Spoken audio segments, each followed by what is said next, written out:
I noticed this on social media where there was a discussion about LeBron doesn't have the bag. Now, Hmm. I didn't realize what they were saying, so I asked Marvin. He interpreted that since he's younger, and he says that means that he doesn't have go-to moves. I thought it was money was the bag, and he goes, no, it can mean a lot of things. So Yeah. LeBron doesn't have the bag. What does that mean to you? Um, well, I think over the course of a player's career, you kind of consistently see what they can do on a regular basis, and they do that. You pay to see them play. You go watch them play, and they do that move that they do consistently, and they nobody could stop it.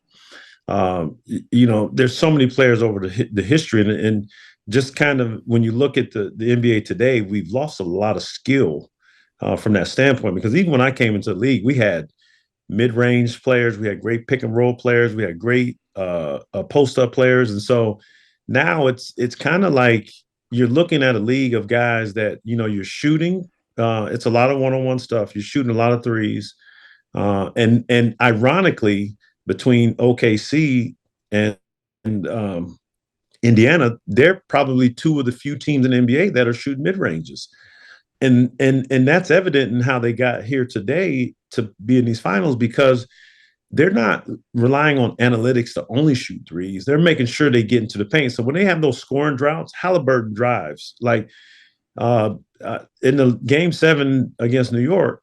He just or game 6, I think it was. Halliburton just pick and rolls, got into the paint, and he scored. And so ultimately, when you talk about a guy having a bag, it's having that pet move where they can get to it and nobody can stop it. And LeBron has always been an unstoppable, undeniable force.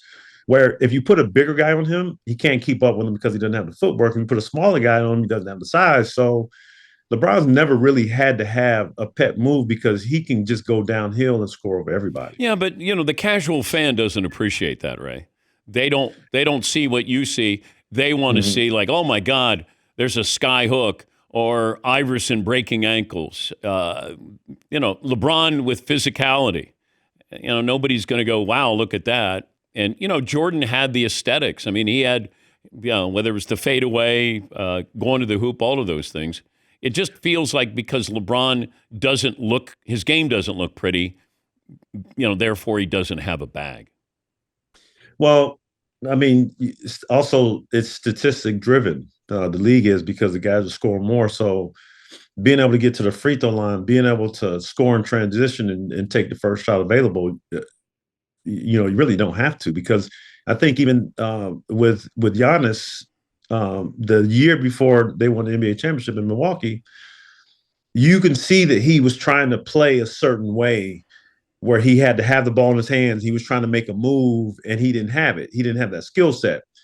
And it hurt Milwaukee's offense. And then the following year, when he started kind of moving the ball, got the ball to Drew. Drew was their one of their go-tos, and then Middleton was a guy who down the stretch would score a lot for him. And so Giannis stayed in his lane where he got uh, scored in transition.